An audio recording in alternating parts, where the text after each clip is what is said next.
L'Euro 2024 débute ce vendredi 14 juin 2024. Et il faut le dire, il faut le reconnaître, l'Euro est l'une des compétitions les plus suivies au monde, particulièrement en Afrique. Cela est dû à deux raisons principales. La première, c'est le fuseau horaire.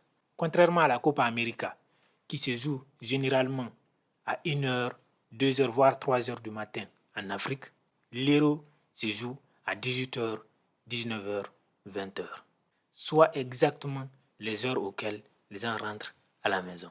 La deuxième raison, c'est le niveau de la compétition. L'Euro se joue entre les meilleurs joueurs du continent européen. Et il faut reconnaître une chose, en Europe, le football se joue. Il y a des talents sur le continent européen. Donc, quand il y a une compétition européenne en Europe, c'est sûr que les gens s'y intéressent de près. Et cette année particulièrement, tous les ingrédients sont réunis pour faire de cette compétition l'une des meilleures de l'histoire, à cause notamment du niveau très élevé des équipes. Et justement, dans cette vidéo, on va donner le top 7 des meilleures équipes de l'Euro 2024. Les équipes favorites pour remporter le trophée. Au rang numéro 7, moi je mets la Belgique. La Belgique a une équipe séduisante, avec des cadres de très haut niveau comme Kevin De Bruyne ou encore Lukaku. Mais nous connaissons tous le parcours de la Belgique dans les compétitions internationales, très souvent parsemé d'échecs. Malgré le niveau très élevé des joueurs belges, ils n'ont jamais réussi ces dernières années à atteindre les finales ou encore à remporter une compétition internationale. Donc, malgré la présence cette année encore des talents comme Doku, des joueurs d'expérience comme Kevin De Bruyne, moi, je les mets quand même 7e au rang des favoris pour remporter le trophée. En 6e position, je mets l'Italie. Bien évidemment, certains vont être surpris, voire même choqués que je mette le champion en titre à une position aussi avancée dans le classement. Même si la dernière fois qu'ils ont remporté, ils n'étaient pas aussi parmi les favoris, pour moi cette année, c'est différent. Cette année, à mon avis, ils ne peuvent même pas atteindre la finale. Donc je mets l'Italie en 6e position, malgré leur expérience et surtout malgré qu'ils sont les champions en titre. En 5e position, je mets le Portugal de Cristiano Ronaldo, de Bruno Fernandes ou encore de Bernardo Silva. Ça fait maintenant quelque temps que le Portugal a l'une des meilleures équipes du monde. Malheureusement pour eux, ils n'ont pas eu de bons résultats pour confirmer leur statut. Donc moi je les mets 5e au classement des favoris pour remporter l'Euro. La dernière de Cristiano Ronaldo est probablement la première de Bruno Fernandes et de toute cette génération de jeunes talents qui ont remporté quasiment tout ce qui est possible dans leur club, mais qui, sur le plan international, n'arrivent pas encore à prouver quelque chose. Je parle notamment de Ruben Dias ou encore de Bernardo Silva.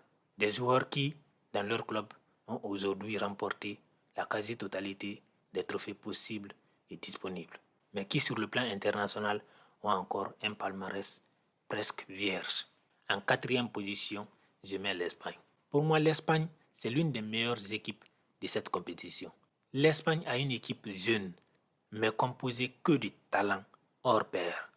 Quand on regarde des talents comme Lamine Yamal, Pedri ou encore Dani Olmo, ajoutez à cela des joueurs d'expérience, l'Espagne pour moi ne peut pas être négligée. Et surtout, l'Espagne ne peut pas être sortie des favoris pour remporter la coupe. Je sais que dernièrement, notamment à la dernière Coupe du Monde, ils ont un peu déçu parce qu'ils ont été éliminés par le Maroc.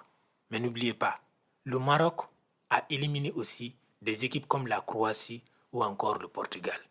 Le Maroc qui a éliminé l'Espagne n'était pas une équipe banale. C'était une équipe de très haut niveau qui pouvait compétir avec les meilleurs du monde.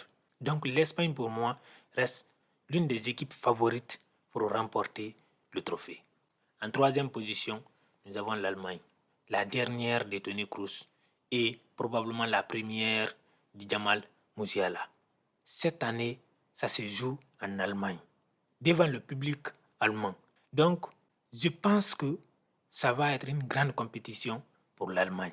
Surtout que cette année, ils ont des jeunes joueurs de très haut niveau qui ont confirmé dans leur club. Je crois que ça va être un grand défi, mais un défi tout à fait abordable pour l'équipe d'Allemagne. Donc moi, je les place comme troisième au rang des favoris pour remporter le trophée.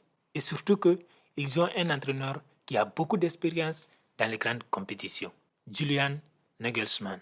Donc, l'Allemagne a toutes les armes en main, ils ont tous les moyens à leur disposition pour pouvoir remporter ce trophée à domicile. En deuxième position, contrairement à la plupart des prévisionnistes, à la plupart des analystes de foot ou encore des journalistes, moi je mets l'Angleterre au rang numéro 2 des favoris pour remporter la coupe. Et je vais vous expliquer pourquoi.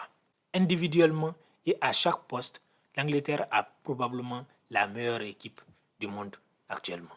Mais le football n'est pas un jeu individuel, c'est un jeu collectif. Donc, quand on regarde aujourd'hui des joueurs comme Bukayo Saka, Jude Bellingham, Cole Palmer ou encore Phil Foden, sont des joueurs de très haut niveau. Mais tu ne peux pas mettre tous ces joueurs sur le terrain en même temps. Ce ne sont pas des joueurs qui ont joué 10 matchs, 30 matchs ensemble dans l'équipe nationale. Mais quand tu regardes par exemple l'équipe de France, ce sont des joueurs qui ont l'habitude de jouer ensemble. Ce sont des joueurs qui ont déjà remporté des trophées ensemble. L'Angleterre a très souvent changé des joueurs et surtout des postes de certains joueurs, notamment Alexander-Arnold. Lui qui était latéral est devenu aujourd'hui milieu de terrain. Donc ce n'est pas une équipe qui est très bien rodée. Individuellement, ils sont au top du top. Mais est-ce que collectivement, ils sont prêts? Est-ce qu'aujourd'hui, l'équipe d'Angleterre est suffisamment rodée pour jouer à leur meilleur niveau? Est-ce que tous les joueurs, tous ces talents dans leur club, comme Phil Foden, comme Cole Palmer, vont être positionnés à leur meilleur poste pour pouvoir performer à leur meilleur niveau? Moi, j'attends de voir cela. Donc, pour moi, l'équipe d'Angleterre est deuxième au rang des favoris pour remporter le trophée. Et en première position, je mets l'équipe de France. La France a deux atouts majeurs. Le premier que tout le monde connaît, c'est Kylian Mbappé. Qu'on ne se trompe pas.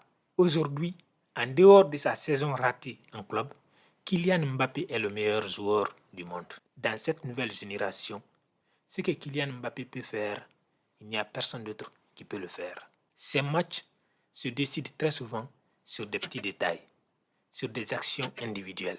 Aujourd'hui, la France a le meilleur joueur du monde dans ce domaine. Kylian Mbappé est le joueur aujourd'hui qui peut changer le destin d'un match d'une minute à l'autre. Il peut changer à tout moment l'issue d'un match. Donc, avoir Mbappé dans son équipe te met automatiquement parmi les favoris. Ici, on ne parle pas de club, on parle de pays. On parle de l'équipe de France, où il y aura derrière lui les meilleurs milieux de terrain du monde. Tchouaméni, Kamavinga, Griezmann, il sera positionné à son poste de prédilection. Donc tous les ingrédients sont réunis pour que Kylian Mbappé fasse des misères à ses adversaires à l'Euro. Ajoutez à Kylian Mbappé des joueurs comme Griezmann et un collectif qui est suffisamment rodé, un collectif qui a déjà remporté la Coupe du Monde, qui a joué la finale de la dernière Coupe du Monde. La France, aujourd'hui, est l'une des meilleures équipes du monde, pour ne pas dire la meilleure équipe du monde, à égalité probablement avec l'équipe d'Argentine. Donc pour moi, la France, avec leur expérience, avec leur entraîneur qui a maintenant beaucoup d'expérience dans des compétitions internationales, la France pour moi est l'équipe favorite. Encore une fois, être favori pour remporter le trophée ne fait pas de toi automatiquement le vainqueur du trophée. Ça veut dire tout simplement que sur le papier, avant la compétition, tu as les meilleurs éléments possibles. Une équipe qui a une meilleure chance de remporter le trophée. Reste maintenant à confirmer ce statut-là lors de la compétition. Si vous avez aimé cette vidéo, likez, laissez aussi vos favoris en commentaire. Abonnez-vous à cette chaîne et invitez vos amis à venir s'abonner également.